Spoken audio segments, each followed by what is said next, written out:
absolute favorite liner is the tattoo liner. And what I love about it the most is the actual component, which took us a really long time. So when you look at like the precision of like the bristles themselves, there's over 360 bristles in this, believe it or not. So like you can get as thin as you want, and you can also build on that and make it thicker if you want, however much you want. And usually I like to just start like, if I look in the mirror and I see like where my pupil is, that's kind of my starting point, because a lot of people have the misconception that you have to start in here, and I think that's really intimidating, you know? So usually what I do is like, oh, I know, look, I have a tattoo, which is perfect for this. So like, if this is my pupil, why have I never done this? Just use my tattoo. Like, so this is the pupil, like the center of the pupil. I usually start around here and build it out, knowing that later on I can add to it.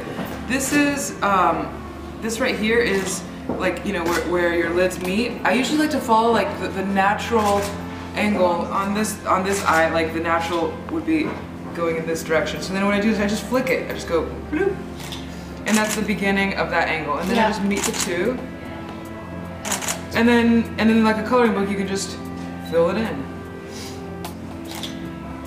And everybody has different preferences. You know, if you want to go for more 60s mod, you can get pretty thick and just build this thicker. Or if you want to keep it more natural, you can use like the brown shade or keep it quite thin. But you know, I like to get dramatic. So what I'll usually do is I'll put the dark on first. So the dark is basically to give you a base to start you off. Yeah. And that goes all the way over. Yeah, I don't worry about making it totally smooth, because we're gonna layer it anyway.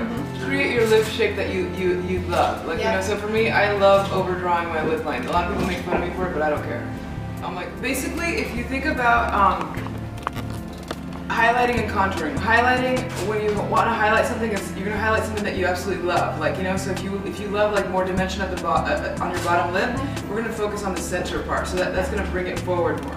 So what I do is I'll just take a little bit of product and I just dab it. So the center part of the lip is going to be the lighter area, and the outer edge is the dark. And so it'll naturally already start bringing dimension to it. And a good tip then is to go over the edge of your natural lip line if you want that. Yeah, you know, exactly.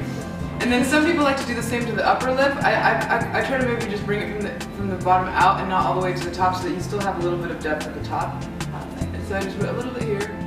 And that's it. I mean, it's pretty simple.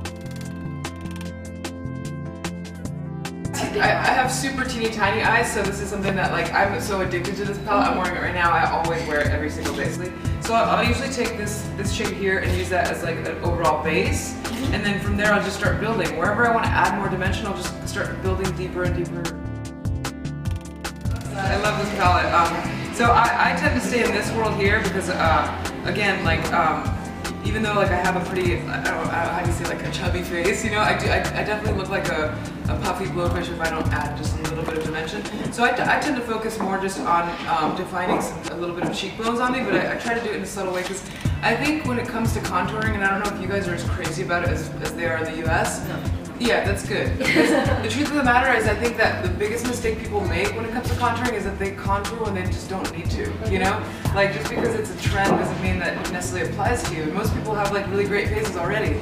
So I try to always tell people, like, hey, like, just because your favorite blogger is contouring their nose doesn't mean you need to. Like, if I were to contour my teeny tiny nose, it would, I don't even know, it would be gone. Like the parts that you love, and, you know, kind of soften the parts that you might not like as much. So yeah, for all skin tones. Yeah. So yeah, I feel really redundant telling you all this, because you already know all this stuff, and I'm not perfect by any means. That's cool. We have to share it. Yeah, exactly. Yeah.